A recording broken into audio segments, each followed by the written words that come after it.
Hello again, and welcome to another edition of Nick's Impromptu Reviews.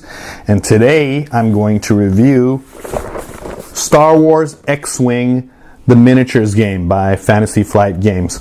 Okay, now this game it's a miniatures war game, but on a smaller scale than like Warhammer or Warhammer 40K, War Machine, stuff like that. So it's kind of a skirmish game for 2 players, and it's set in the Star Wars universe. Basically, it's a dogfight, okay?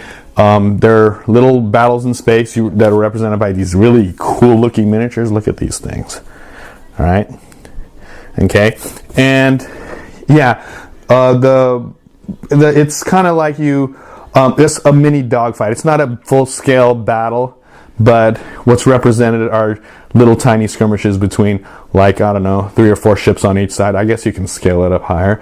Okay. Now, it's essentially for 2 players, but I think you can play teams. Okay. But basically, it is a 2-player miniatures game.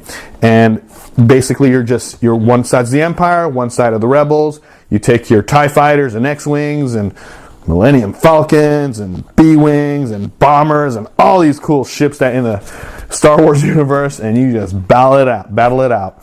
Okay? Now, the miniatures look good, all right? But is the gameplay good? Let's find out. Okay, so the setup is pretty easy. The only thing you do is you got to find, they recommend a 3-foot by 3-foot area. And unfortunately, this table is slightly less than 3 by 3. All right, so you may want to find a bigger area, but generally, you just got to find a nice area within 3 by 3. This is more like I don't know, 2.5, I guess, 2.5 by 2.5. And anyways, so what happens is that one side is the Empire, and the other side are the Rebels. Okay, and what you're gonna do is one person sets up on one edge while the other person sets up on the other, and they must set them up within one. You have this little measuring stick, 1 bar within the edge. Okay, now before I go on, let's take a look at these miniatures. I mean, just look at how incredibly detailed these minis are. I mean, they are just incredible. And oh my God, look at this Millennium Falcon. I mean, that is my baby right there. It just looks incredible. And this is right out of the box. I did no painting on it. These come like this right out of the box, okay? So, yeah, the production value, again, is very high for Fantasy Flight, okay? All right, so anyways, get back to the game. So you set up within 1 measuring bar of the table edge, okay? Now, you're supposed to set up 1 by 1 at a time. The person with the highest, I think, pilot skill, they get to set up first, and each ship will have a different card, and I'll get into that later. In fact, let's get into it now. Okay, so each card has different stats. Okay, for instance, I have Biggs. If you remember Biggs from Star Wars, he's going to be my pilot for the X-Wing over there. And I have Chewbacca, who's the pilot of the YT-1300, which is that. But YT-1300, heck, we know what the real name is. It's called the Millennium Falcon, right? So each of these cards have stats, okay? The red number is the firepower. The green is the pilot skill. 8 is how much is the hull damage, and 5 are the shields, okay? So look at this, yeah. The Millennium Falcon, it's real hefty. It can take up to 8 damage before it dies, and it also has 5 shields. Okay. However, it's not as maneuverable as the small X-Wing, especially with Biggs flying it. Okay, so there's some trade-offs. All right. Now, so along with those ability cards, each vehicle also has, or each ship also has their own unique maneuver dial. Okay, so you have one for the YT-1300, aka the Millennium Falcon, and we have 2 for the TIE fighters, and then 1 for the X-Wing. And what these are, you're going to pick a maneuver, whether it's like, bank 1 distance, or go left 1 distance, go right 1 distance, go 2. It has every type of maneuver that ship can make, okay? And so what you're going to do, you're going to use the dial, you're going to choose one, and then you're going to put it face down, and everyone's going to reveal it, okay? And that's the maneuver you're going to do. Okay, and next you have the dice, okay? The red dice are the attack dice, so when you're shooting, you roll those. And then the green dice are the defense dice, which you use to evade. Okay, and if you can see, they're all 8-sided. The red dice has, let me see, those 2 stars. That's a star. 3 stars, okay, which means a hit. 1 critical hit, and 2 eyeballs, which represent focus, and I'll explain that later. While the defense dice, it has 1, 2, 3 maneuvers, okay, that's a maneuver, 2 of those eyeballs, which is focused, and I believe that's it, okay?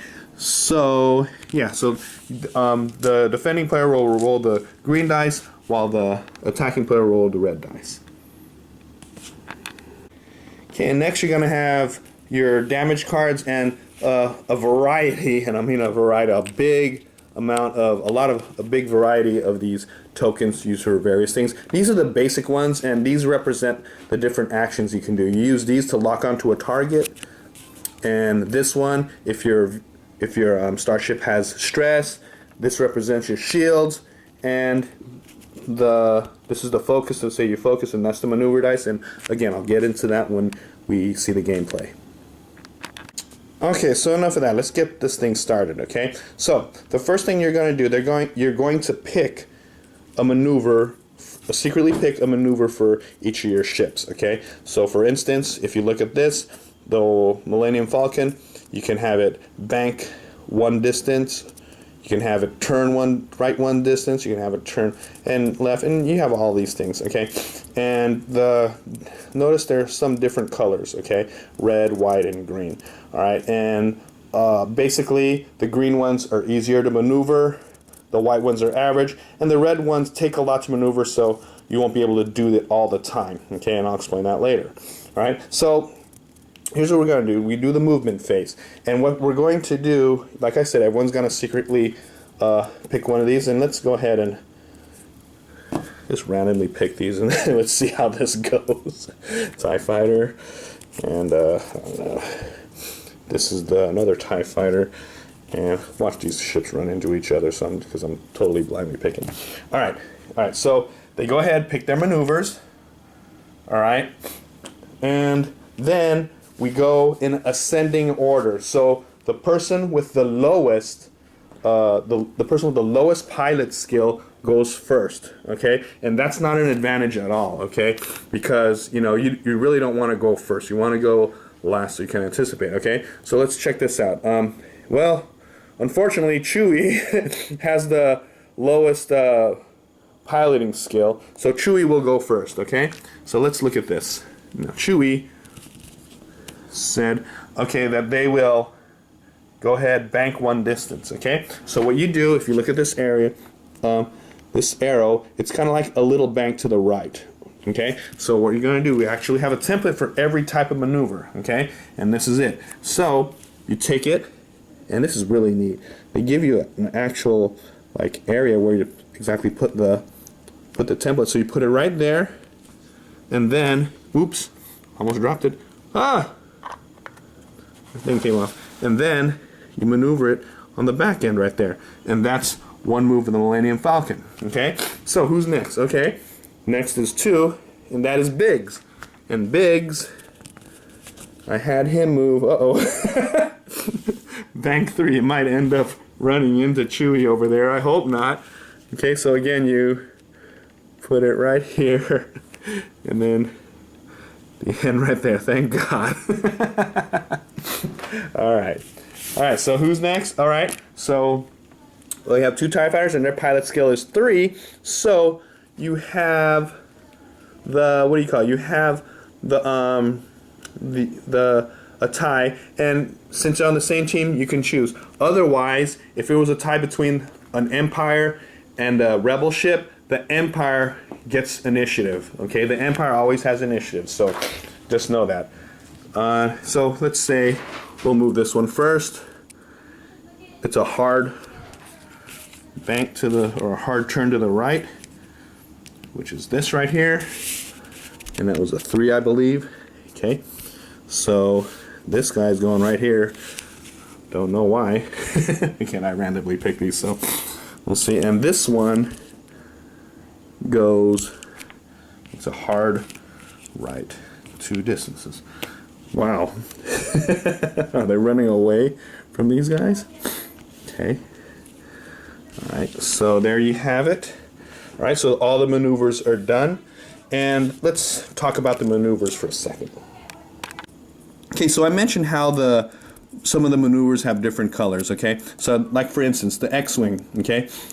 When the X-Wing banks right, okay, it's a green arrow, okay? And green arrows are probably the easiest maneuvers to do.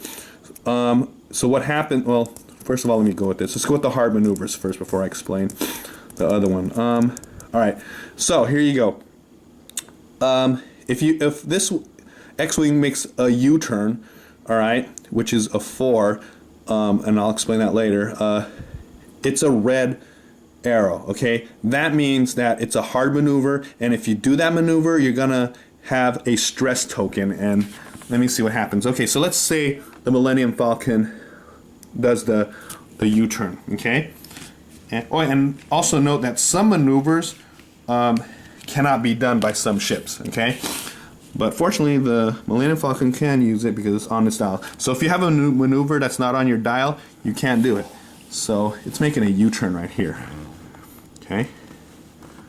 So, like that. Okay? Alright. Okay, so that was making a U-turn. Now, because the maneuver was red, it was a difficult maneuver, now the Millennium Falcon has what you call a stress token on it, okay? And if it has a stress token, it will not be able to do any maneuvers until you get rid of that stress token, okay? Now, how do you get rid of that stress token? Well, you can get rid of that stress token if you do a green maneuver with less stress.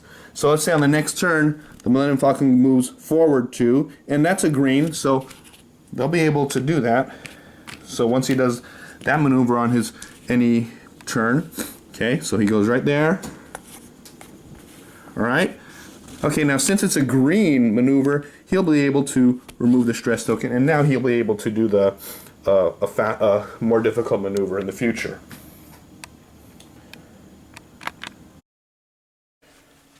Okay, so after you're done with the movement phase, and I kind of cheated and readjusted the ships, you get to do an action, okay? Now, the actions are totally optional, okay? And there are several basic actions you can do, all right? Now, one of them is called a barrel roll, which means you can move from side to side, oops, let me see, from left to right, 1 unit, okay? And there's your barrel roll, okay? You can move it 1 unit, okay? All right, another thing is you can focus, all right? And what happens is you get this focus token, okay? And actually you put it on your card, all right? So you can do that, all right? But this focus token, what it lets you do is like during the combat phase, you can, if you notice on some of the dice, the green and the red dice, you can use your focus token to count the eyeballs as hit when you're attacking or evade when you're defending. Okay, so that's pretty useful. Okay, another action you can do, you can lock on a target.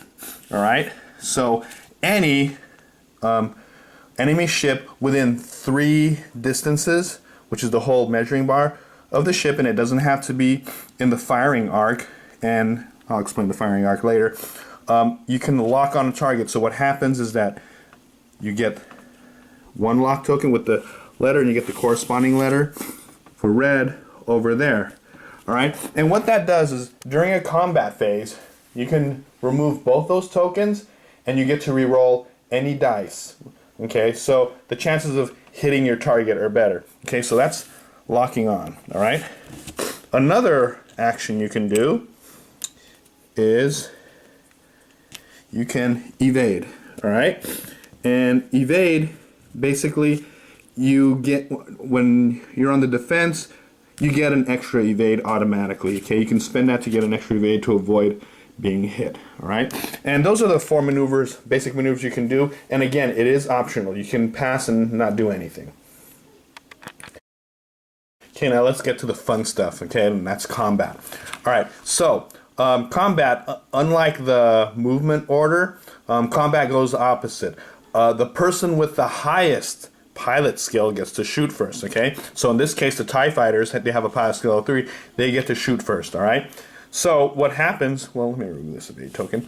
What happens is that you roll the dice equal to its firepower. So in this case, it's 2, right? Okay. So you roll that many, red dice to attack. Okay. And let me tell you what these mean. All right. So what you're looking for are these stars. Okay. All right. These are the stars. Those are hits. And this one, the hollow star with the big circle in the middle, that is a critical hit. And there's 1 in 8 chance to hit that. Okay? So you take your attack dice, and in this case it was 2, and you roll. And as you can see, we have 1. Is that a critical? I don't think it's a critical. I think it's just a... Actually, it is a critical. Alright, so we rolled 1 critical hit on to the ship. Oops, and let me do something. I forgot to mention something. I have to, you know what, let me just turn this right here.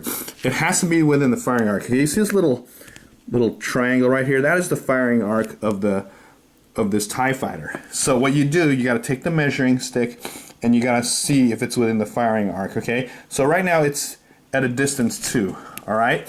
Now, if it were at distance, I did it backwards. Okay, so if it were at distance 1, then you get to roll an extra attack dice. Distance 2, that's the normal range.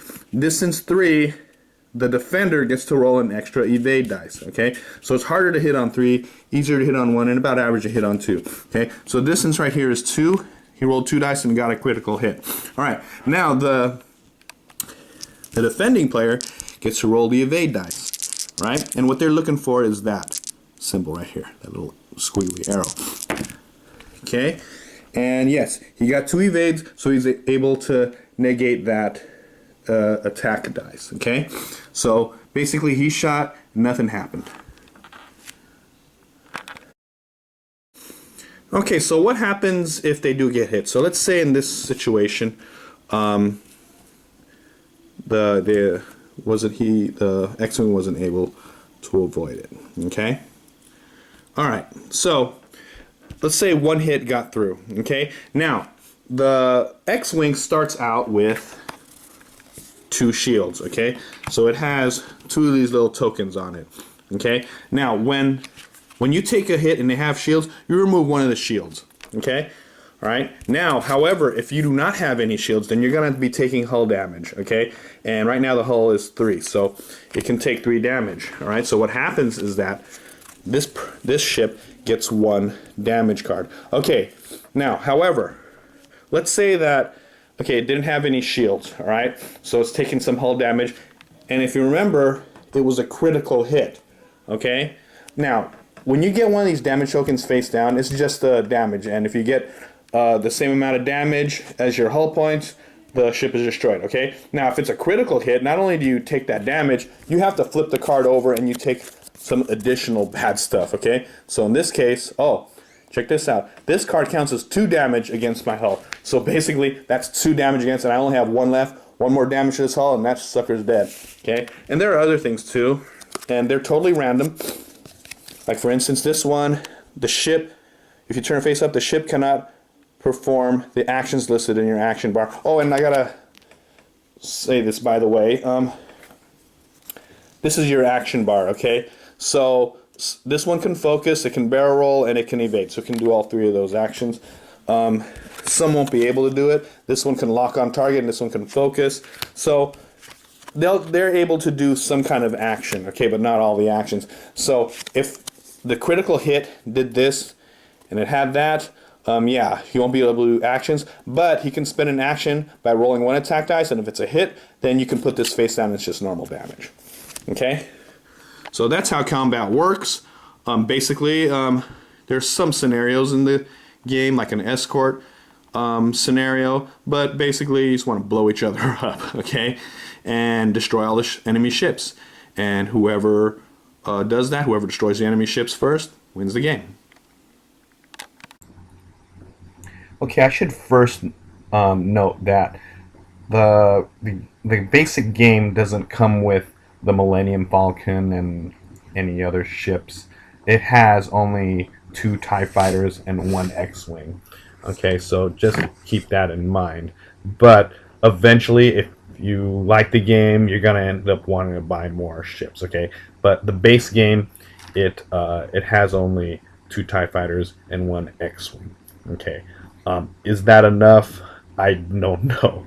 To me, it wasn't. Okay, I mean, it was good as an intro, but you will want to buy more ships. Okay, in fact, I believe I bought a copy, and then my friend bought another copy, and we just combined it, so we ended up with 4 TIE fighters and 2 X-Wings. Okay, but the bottom line is that you want to get these miniatures. You want to buy the extra ships and everything, and the more ships, the better. Okay, and this game, it's just so simple, and the miniatures are just incredible. Now, are they cheap? No. Well, if you compare it to other games like the Games Workshop's Warhammer 40K and all that, they're not that bad. Okay, the Millennium Falcon, I think it retailed for $35 or $40 or something like that. But look at that thing. That thing looked incredible. But anyways, yeah, there's a lot more to this game than what I showed you. I just showed you pretty much the basics. But every card gives you different abilities. And there's also like a point system, kind of similar to Warhammer, how you build your army by having a limited amount of points.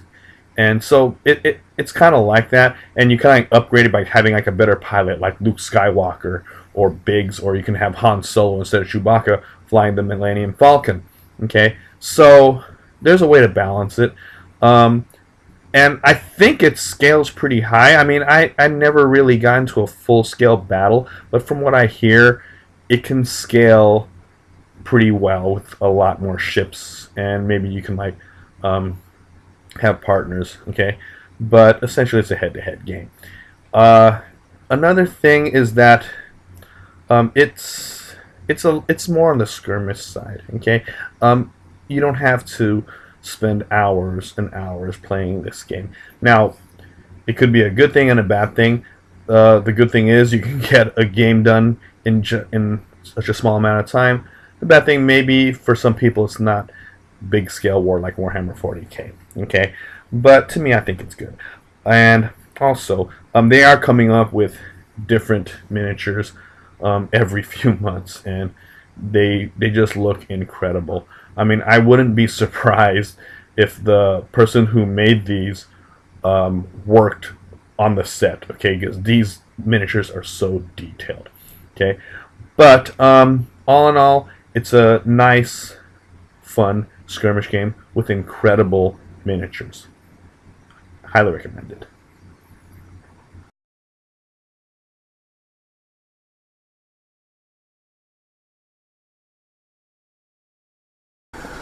All right. First off, I am a big Star Wars geek and proud of it. All right. So naturally, I'm sort of leaning toward liking this game. All right.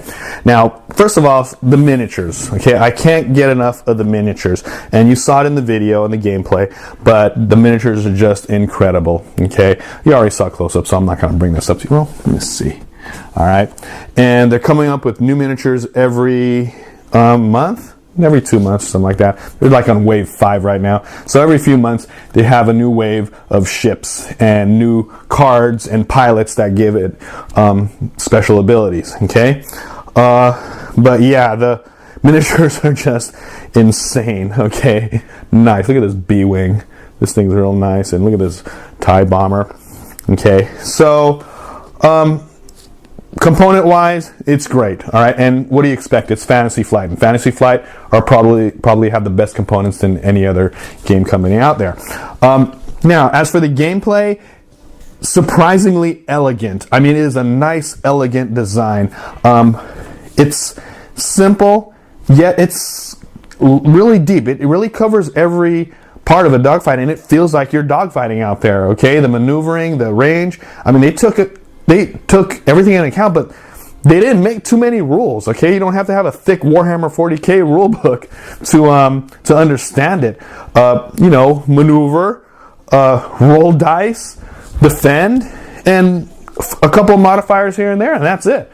All right, but the cool thing about this, that the strategy comes in, is anticipating someone's move. Okay, like I said, you all put your dials face down, so you don't know how people are gonna how they're gonna react. Okay, how they're gonna move. So you sort of have to anticipate, and that's what I noticed in this game. You really have to anticipate what your opponent's doing. Okay, he's gonna bank left, then I better bank left and try to get a good shot angle at it. Okay, say you're playing a game of chicken, you guys are heading straight to it. Who's gonna back out? Who's gonna turn left? Are they gonna turn right?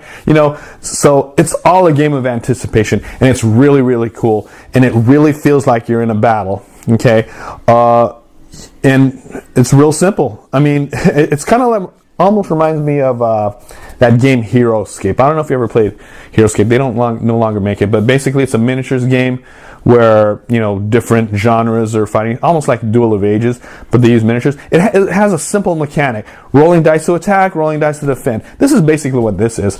And the thing is, it has a lot of variety. Like, there are different cards. Like, you can have different pilots in each ship, and they give you different abilities. So there's a lot of variety. Okay, it's not a vanilla type miniatures game.